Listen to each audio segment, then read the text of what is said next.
welcome to Emily Crochet. Today I'm going to be showing you how to do something really cool and fun, and once you get started, super addictive. I'm going to be showing you how to add beads to your crochet pieces. Once you add beads to a piece of like regular crochet, it just blows that up and makes it look so impressive with like minimal effort. You add beads to a piece and you can get something like this. This is, of course, unfinished, but it is the front to a sort of boho modern cushion cover that I am making. And the stitch pattern by itself is very nice and interesting, but you add these beads and it just takes it to a whole new boho-y beautiful level. And I trust me, minimal effort. And I'm going to show you how to do that right now. So in order to do this, you of course are going to need yarn, scissors, crochet hook, standard fare, a tapestry needle for weaving in ends and stringing on your beads. And this is like the Indominus Rex of tapestry needles. It's like the biggest tapestry needle I have ever seen. It's huge, but that's good because it's going to work well for this. And then you're going to need some beads. Some wood beads. These are just some wooden stained bicones that I got from Michael's when they were like mad on sale, because I don't pay full price for nothing. And get yours on sale. They go 50% off all the time. Get a couple of packs and you'll have plenty enough to complete projects like this. That looks like pretty much it. So let's get started. Okay, so there are a few things to make note of before we get started actually working with the beads. One thing is that your beads show up on the opposite side of the work that you're working on. So I have a swatch here. This is a swatch we're going to be working with. Simple pattern. There's two single crochet rows, one double crochet row, two single crochet rows. This is actually very close to the stitch pattern I used for that piece I showed you earlier. And by the way, that pattern, by the time this video goes up, is going to be available in my Etsy shop. I will link it towards the end. And before I forget to say it, please like, subscribe, share to your heart's content or as your heart leads you. Okay, back to this. So I have a swatch here, and if I am working, let's say I have my crochet hook. I'm working on this side, doing my stitches, my beads, bam, are going to show up back here. So your beads basically just show up on the opposite side that you are currently working on. That's important to note if you are creating your own patterns, or if you are adding beads to a pattern that already exists because you just want to punch it up a little bit, because you need to make sure that your beads are all going to end up on the same side. And sometimes that may entail adding like an extra row just to get you back to the right side, or subtracting one. So keep that in mind if you're designing your own patterns. Number two, you want to get beads that pretty much fit the size of the stitch that you are working with. So the beaded crochet row for my simple pattern is going to be a double crochet row. So like I have double crochets right here. The beads are going to show up in the double crochet row. So these bicones are nice and large, and they are pretty much the same height as a standard double crochet stitch. If you're doing single crochets, you want to get a smaller bead so that it fits the height of your stitch. The next thing is to the kind of bead that you use.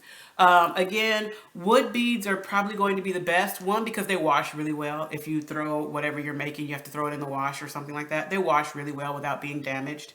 And two, they have nice big holes. Now you want a bead with a hole big enough to accommodate the yarn that you're using.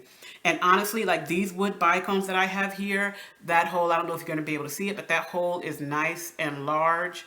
And even like a number 5 sort of chunky yarn would fit through that hole.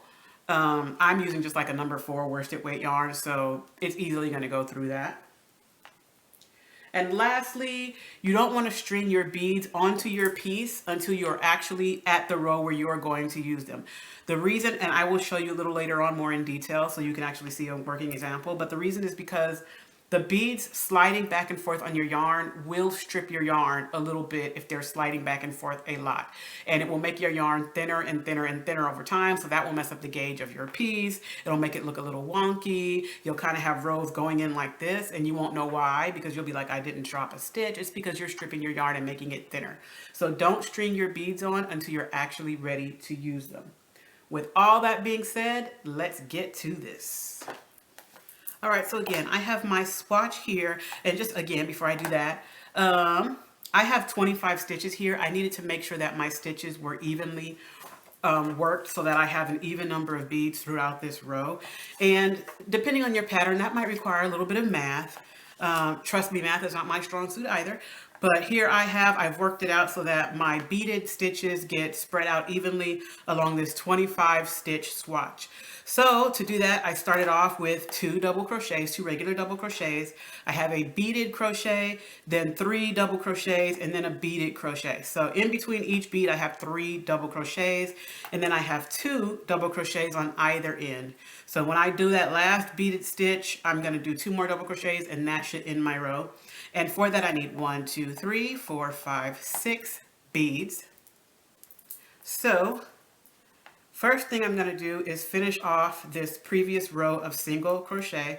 Again, I have 2 rows of single crochet, 1 double crochet, 2 rows of single crochet, just for this simple pattern. So I have about 4 stitches left to do. I'm going to get those stitched up, move that. 3 and 4. Now I've already cut my yarn, but you're going to want to cut your yarn at this point and fasten off this row.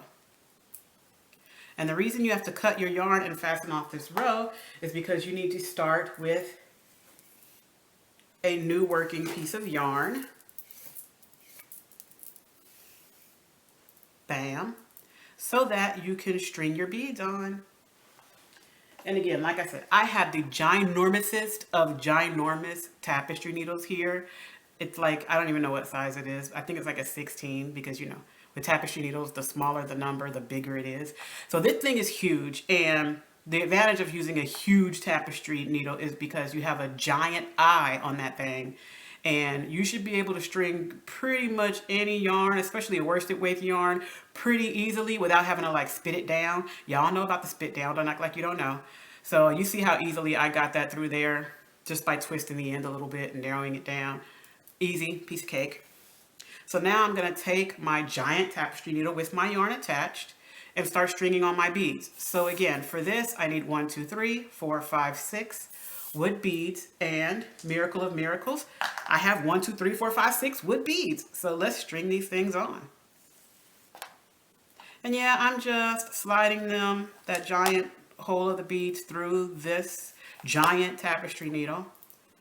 As you can see, that hole is nice and large on the bead. It goes through this super duper tapestry needle very easily, and through the yarn that's attached.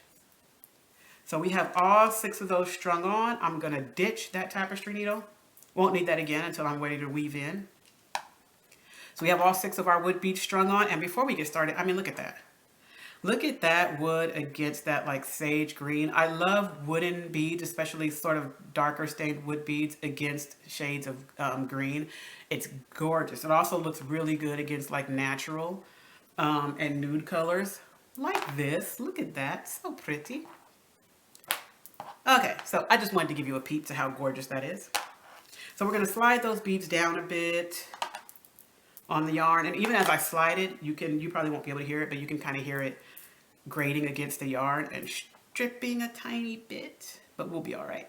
So I'm going to put my hook in the last single crochet to join this new piece of yarn, and to do that, I'm just going to loop it in and pull it through, just like that. Now I'm going to turn and get ready to start my new row. So again, I am following this stitch pattern. I'm going to do 2 double crochets and then 1 beaded crochet. So to start off my 2 double crochets, I am going to chain 3, 1, 2, 3, and that's going to be my first double crochet.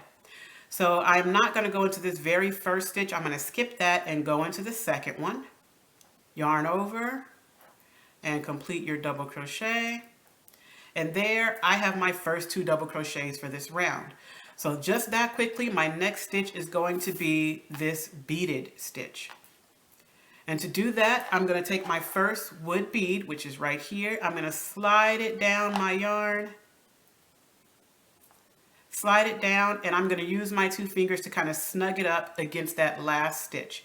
Get it as snug up against there as you can without like really pulling at the yarn. You don't want anything to be too tight, but snug it up against that last stitch and take your working yarn and use it as normal. You're going to take your hook, you're going to insert it into the very next stitch in the row, and you're going to complete a single crochet around that bead. Kind of use your fingers on both hands to keep that bead snugged up, and then complete a single crochet. It's going to feel awkward when you first start using it because that's a big hump to crochet around. Go as slowly as you need to, but you will get used to it pretty quickly. And like I said, it's going to be addictive. So we have our first beaded crochet on there, and it is a single crochet.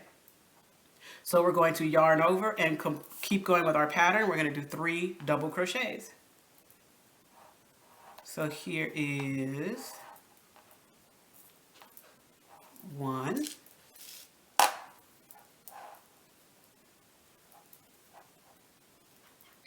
2, and the 3rd double crochet.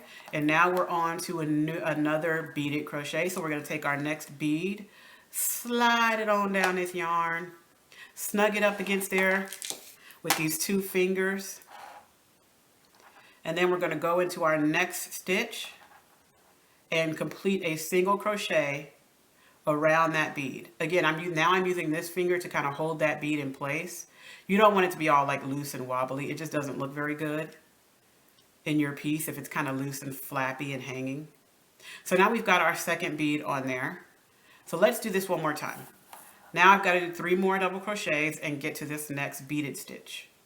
So here's our first double crochet, 2, and 3.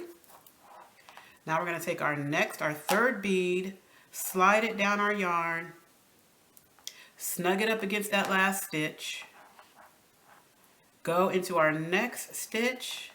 Again, we're kind of holding that bead. Use whatever fingers you have to kind of keep that bead in place. And then we're going to complete a single crochet around that bead. Kind of smudge it and work it up to the front. All right, now I'm just going to keep going and complete the last 3 beaded stitches for this row, following my stitch pattern.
we are at our last 2 stitches, and I'm just going to finish this off with 2 double crochets.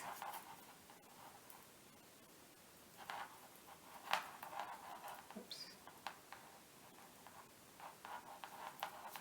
All right. So we'll see it from the back side, and then we'll flip it over, and you see we got all of our beads on there, nice and snug, looking good.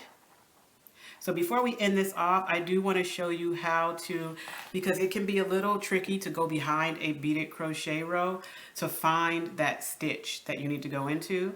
So according to my pattern, I have to do 2 rows of single crochet now. So I just want to show you again really briefly how to find the space to crochet into. So let's do 1, 2 single crochets, and now it's like, where is the spot where I need to go into where the bead is? All you need to do is pull that bead to the side a little bit. There will be a space. As you can see right in here, there is kind of a space behind that bead.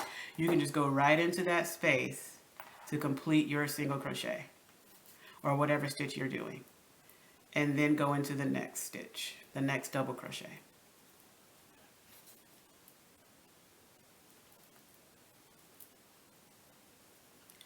2 and 3, and then we'll pull that bead aside a little bit. You kind of see that gap in there. I'm going right in there to complete my stitch, and then we'll just go straight across through there. I'm just going to do my second to last single crochet, and then of course for the last one you want to go into the 3rd chain of that initial chain 3 at the beginning. And our row is done. So now you can see what that looks like really incorporated into a piece, because we have a row going over it. It's very, very, very pretty, especially with this color combination. So thank you for joining me for today's super simple and fun tutorial. I pray that it was helpful to you and that it inspires you to make something gorgeous yourself. Feel free to like, subscribe, share as your heart leads you. If you have any questions at all about any of the technique I use, or you want some clarification, go ahead and drop it in the comments box. I will try my very, very best to get to you. In the description box, there is a link to my Etsy shop. It has that pattern I showed you earlier, plus a bunch others that use some other crochet techniques. So feel free to check that out as well. I will see you in the next tutorial. God bless and have a wonderful day.